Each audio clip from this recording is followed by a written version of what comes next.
A very good morning to all my dear students. I hope you all are doing well during the lockdown. Well, I am Pallavi Gehlot, your English educator, and today for class 9, I will explain you the poem Rain on the Roof from your book Beehive. आपकी दो books हैं 9th में, Moments and Beehive. तो आज हम Beehive की poem लेंगे Rain on the Roof, which is composed by Court Skinney.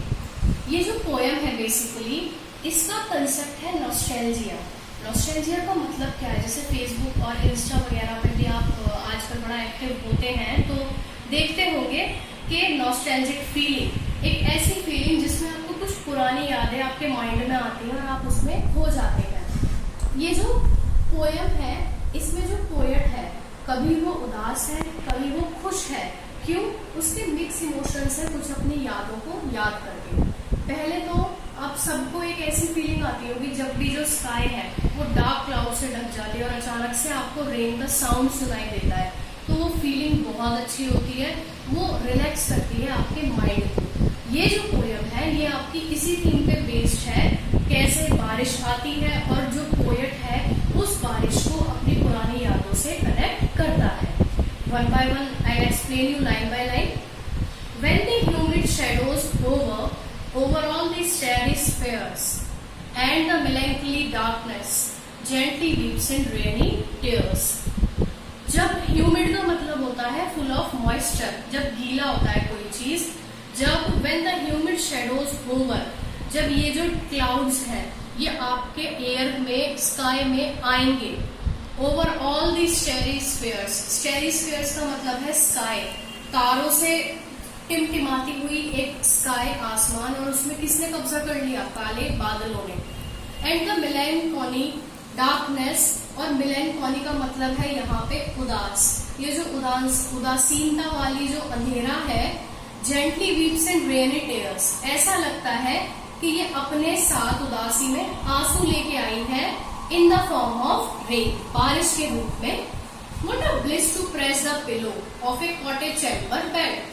Poet बोलता है मेरे लिए तो बहुत खुशी की बात है कि अपने रूम में, प्रेस दी पिलो का मतलब है जब हम बेड पर लेट जाते हैं, फ्रेज है.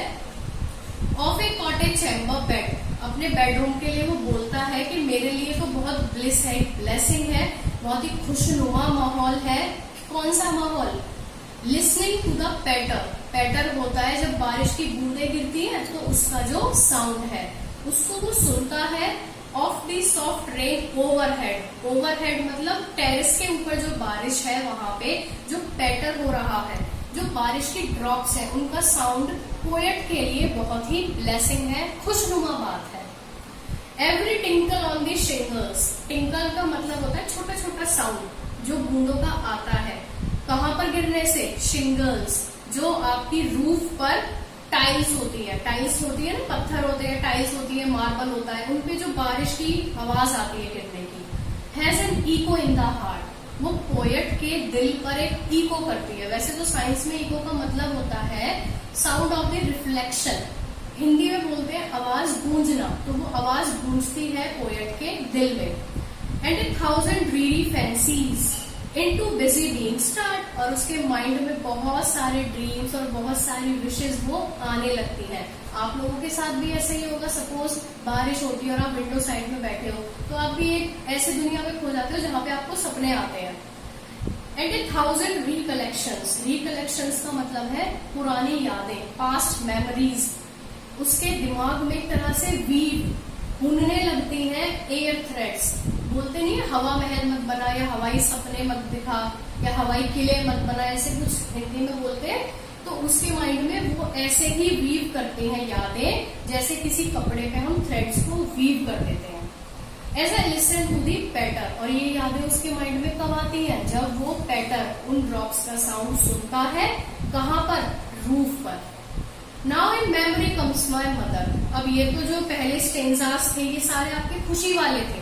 अब वो बताता है उसे दुख कब होता है. In memory comes my mother, अब उसको अपनी माँ की याद आती है. As she used in years agone, agone यहाँ पे यूज हुआ है एगो के लिए, बहुत पहले, जो चली गई थी. She is not alive.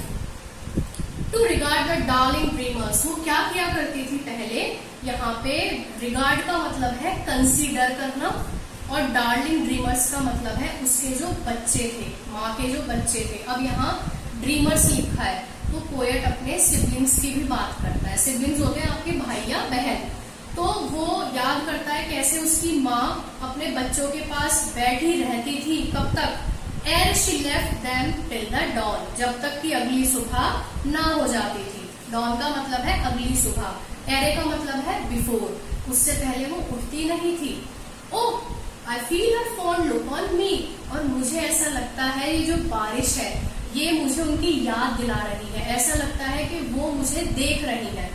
As I listen to this refrain, list का मतलब है यहाँ लिसन, सुनना, रिफ्रेन मतलब एक सॉन्ग जो रिपीट किया जाता है, रिपीटेड सॉन्ग, और यहाँ पे रिपीटेड सॉन्ग क्या है, जो रेन ड्रॉप्स है उनका जो साउंड है वो। सो पोएट बोलता है जैसे ही मैं उन गानों को, आवाज को, बारिश की बूंदों को सुनता हूँ मुझे माँ की याद आती है। जो गाने कहाँ पे प्ले हो रहे हैं, कहाँ पर चल रहे हैं, which is played upon the shingles, जो कि टाइल्स पर चल रहे हैं, by the patter of the rain. और ये गाना किसकी हेल्प से चल रहा है, जो बारिश की बूंद है, जो पैटर है, पैटर होता है, मैंने पहले स्टेंजा में बताया था आपको, जो रेन ड्रॉप्स का साउंड है। So this is all the summary of this poem. ये जो पोयम है ये मैंने जो स्टार्टिंग में बताया था, दोबारा I would like to repeat, this is only based on the feeling of nostalgia, nostalgia की फीलिंग पे बेस्ड है, and it is having the mixed emotions, sometimes the poet is happy, sometimes the poet is sad. I hope आपको इसकी reference to context और exercise solve करने में कोई भी प्रॉब्लम नहीं होगी।